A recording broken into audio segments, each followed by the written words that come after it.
আমাদের Nobel laureate, Nobel বিজয়ী, হাজার বছরের অন্যতম শ্রেষ্ঠ বাঙালি, কিংবদন্তি পুরুষ ডক্টর মোহাম্মদ ইউনূস। তার বন্ধু জাতিসংঘের মহাসচিব অ্যান্থনি গুতেরেস অতি সম্প্রতি বাংলাদেশ সফর করে গিয়েছেন। তার সফর শেষ হওয়ার পর আমরা বুঝতে পারলাম যে এটা ছিল একান্তই ব্যক্তিগত পর্যায়ের মেহমানদারিত্ব। তার ঘনিষ্ঠ বন্ধু বাংলাদেশের রাষ্ট্র ক্ষমতায় আছেন। আর তিনি এই সময় বাংলাদেশে আসবেন না, এটা হতে পারে না। ফলে তিনি এসেছেন কোনো কাজ ছাড়া, কোনো পরিকল্পনা ছাড়া। কিন্তু যেখানে কাজ থাকে না সেখানে অপকর্ম বা অকাজ খুব বেশি হয়। আমরা জানি যে ডক্টর মোহাম্মদ ইউনূসের আরেক ব্যক্তিগত বন্ধু আনোয়ার ইব্রাহিম, মালয়েশিয়ার প্রধানমন্ত্রী, তিনিও এসেছিলেন একান্ত দাওয়াত গ্রহণ করার জন্য বা দাওয়াত খাওয়ার জন্য বাংলাদেশে। কিন্তু তার সেই সফরের পর আমরা মনে করেছিলাম যে বাংলাদেশের সঙ্গে মালয়েশিয়ার বিরাট কিছু একটা হয়ে যাবে। এখন পর্যন্ত আমরা মালয়েশিয়া থেকে একটা ডিম, একটা কলা, একটা আন্ডা বা কোনো কিছু আমরা এখন পর্যন্ত পাইনি। মালয়েশিয়ার সাথে যে চলমান সমস্যাগুলো রয়েছে, সেই সমস্যার একটাও সমাধান হয়েছে, এরকম আমাদের কিছু জানা নেই। কিন্তু মালয়েশিয়ার সাথে নতুন করে কোনো সমস্যা হয়নি। কিন্তু জাতিসংঘের সঙ্গে আমাদের আগামী দিনগুলোতে মারাত্মক কিছু জটিলতা এবং সমস্যা তৈরি হয়ে যেতে পারে এই মিস্টার গুতেরেসের সাম্প্রতিক ভ্রমণের কারণে। তিনি এই ভ্রমণের সময় কথাস্থলে, কোনো কাজ ছিল না তো, এমনি কিছু কথা বলা দরকার, তাই কিছু কথা তিনি বলেছেন। যে কথার ভাবার্থ হলো যে মায়ানমারের যে জান্তা সরকার, অর্থাৎ সামরিক সরকার, যারা চীনের মদদপুষ্ট এবং তাদের সঙ্গে প্রথম থেকেই সরকার মানে বাংলাদেশ সরকার এবং সেনাবাহিনী সহযোগিতা করে আসছে। আর তাদের বিরুদ্ধে যারা যুদ্ধ করে বাংলাদেশের সীমান্তবর্তী যে রোহিঙ্গা অঞ্চল, তো সেই রোহিঙ্গা অঞ্চলে এই মুহূর্তে যারা রাজত্ব করেছে বা যারা দখল করেছে সেই আরাকান আর্মি, সেই আরাকান আর্মির সঙ্গে সুসম্পর্ক স্থাপন করার জন্য মিস্টার গুতেরেস বাংলাদেশকে পরামর্শ দিয়েছেন তাদের সঙ্গে বৈঠক করার জন্য। এবং আমরা সবাই জানি যে আরাকান আর্মিকে আমেরিকা এবং পশ্চিমা দুনিয়া অর্থ দিচ্ছে, তারপরে শেষে টাকা দিচ্ছে, তারপর প্রযুক্তি দিচ্ছে এবং এই বাহিনীটির মাধ্যমে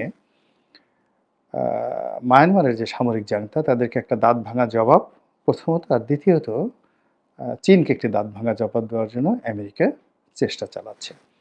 কিন্তু সমস্যা হচ্ছে যে তাদেরকে যে সহযোগিতা দিচ্ছে, এই সহযোগিতা দেওয়ার জন্য সমুদ্র পথে আমেরিকার কোনো বা পশ্চিমাদের কোনো নিরাপদ ঘাঁটি নেই।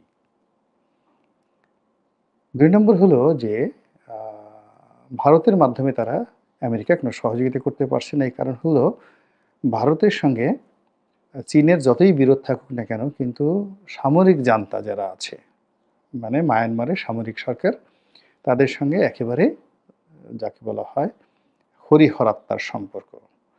এবং প্রয়োজনে ভারত সৈন্য পাঠিয়ে আরাকান আর্মির সঙ্গে যুদ্ধ করবে, কিন্তু আমেরিকার কথা মতো আরাকান আর্মির সঙ্গে তারা সহযোগিতা করবে না এবং ভারতের পক্ষে সেটা সম্ভব নয়। তো এর বাইরে সমুদ্র কিংবা স্থল পথে তাদেরকে একটা ট্রানজিট বা সহযোগিতা করার জন্য মূলত আমেরিকা প্রাণান্ত চেষ্টা চালাচ্ছে। এবং সেই চেষ্টা চালার জন্য বাংলাদেশের উপকূলে, নাফ নদীর উপকূলে বাংলাদেশের টেরিটরি হলে ভালো হয়, এরকম একটি জায়গাতে তাদের কিছু সামরিক স্থাপনা দরকার, ১। ২ নম্বর হলো যদি এখানে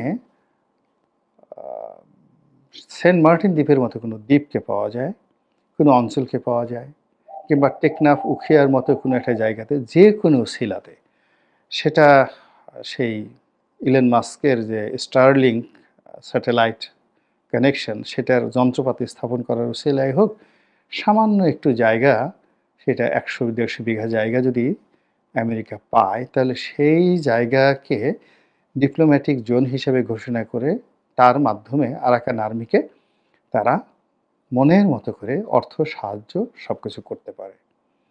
তো এজন্য তারা পর্দার আড়ালে এবং পর্দার সামনে সবভাবে সাহায্য, সহযোগিতা দেওয়া নেওয়ার যে কূটকৌশল, সেই কূটকৌশল প্রয়োগ করে বাংলাদেশের সঙ্গে কূটনীতি চালিয়ে যাচ্ছে।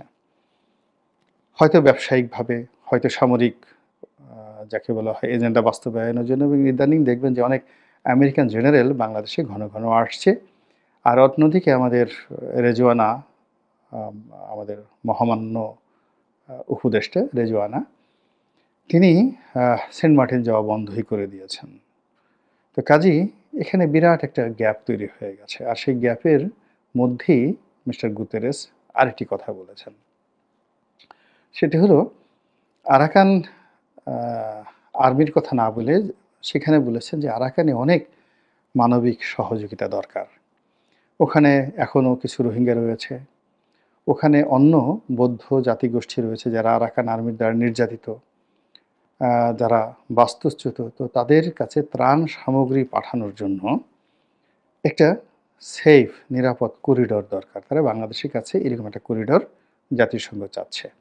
অর্থাৎ চট্টগ্রাম বন্দরে জাতিসংঘের জাহাজ আসলো এবং জাতিসংঘের ট্রাক আসলো এবং জাতিসংঘের সেই ট্রাক সংগতকারী আমাদের কাস্টম, আমাদের বন্ড, আমাদের পুলিশ তারা এগুলো চেক করতে পারবে না। তারপরে সেগুলো করিডোর দিয়ে সোজা আরাকানে চলে গেল।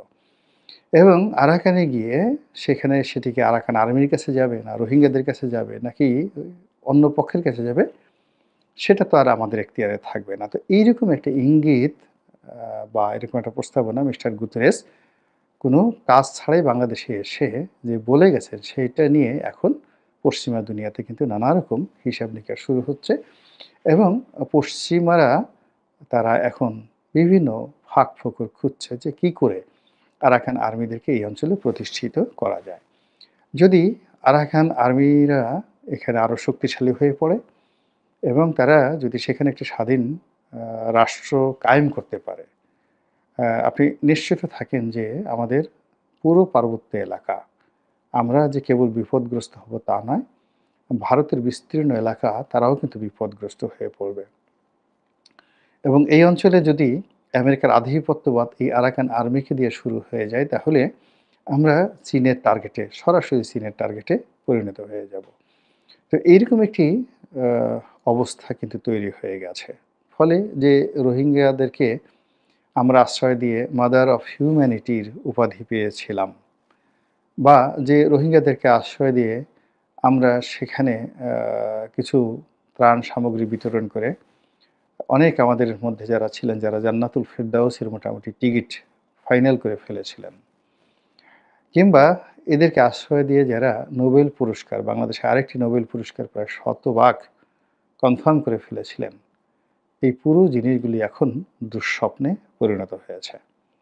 দ্বিতীয়ত, সময়ের প্রেক্ষাপটে সেখানে যে রাজনৈতিক পালাবদল হয়েছে, আরাকান আর্মির যে ক্ষমতায়ন সেখানে ঘটেছে, তার সঙ্গে যে ধরনের কূটনীতি দরকার, যে ধরনের সুসম্পর্ক দরকার, যেটি মানে কি বলবো, ২০০০ সেই ২৪ সনের মার্চ এপ্রিলে যেটি খুব সহজ ছিল, এখন এটি রীতিমতো রিভার্স হয়ে গেছে। অর্থাৎ যদি মার্চ এপ্রিল মাসে আরাকান আর্মির সঙ্গেও সেনাবাহিনীর কিংবা বাংলাদেশ সরকারের বন্ধুত্ব হতো এবং তখন তাদের খুব দরকার ছিল বাংলাদেশের বন্ধুত্ব, এবং ওই ওসিলায় আমরা এই রোহিঙ্গাদেরকে সেখানে রিপ্যাট্রিয়েট করতে পারতাম। কিন্তু এখন পুরো বিষয়টা বুমেরাং হয়ে গেছে। এখন যদি আরাকান আর্মিদের সঙ্গে আমরা বন্ধুত্ব করি, যেটি আরাকান আর্মি চাচ্ছে না।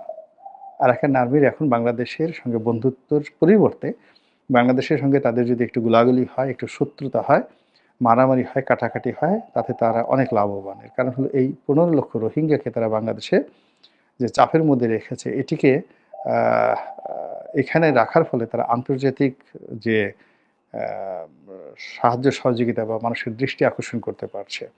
প্লাস ওখানে যারা শক্তিশালী বৌদ্ধ সম্প্রদায় রয়েছে, যাদের সঙ্গে রোহিঙ্গাদের গণ্ডগোল, তাদের সমর্থন তারা যেভাবে পাচ্ছে, এবং এটাকে ইস্যু করে যেভাবে চীনের সঙ্গে এবং নেপিদোর সঙ্গে অর্থাৎ মায়ানমারের যে কেন্দ্রীয় সরকারের সঙ্গে তারা যেভাবে বার্গেইন করতে পারছে, সেটি বাংলাদেশের সঙ্গে বন্ধুত্ব হলে সেটা সম্ভব ছিল না। তো যার জন্য যেটি আমাদের জন্য ২০২৪ সনের ফেব্রুয়ারি এবং মার্চ মাসে সুযোগ ছিল, সেটি এখন দুর্ভোগ এবং দুর্দশায় পরিণত হয়েছে এবং সেই দুর্ভোগ দুর্দশার মধ্যেই জনাব অ্যান্থনি গুতেরেস ডক্টর মোহাম্মদ ইউনূসের বন্ধু বিনা কারণে, কোনো কারণ নাই বাংলাদেশে এসে যে কতগুলো কথা বলে প্রস্তাবনা দিয়ে যে ঝামেলা তৈরি করে গেছেন, এই ঝামেলা আগামী দিনে আমাদেরকে কতটা ভোগাবে আর তখন ডক্টর মোহাম্মদ ইউনূস কোথায় থাকবেন সেটাই হলো দেখার বিষয়। মহান আল্লাহ আমাদের সবাইকে হেদায়েত দান করুন এবং হেফাজত করুন। আসসালামু আলাইকুম ওয়া রাহমাতুল্লাহ।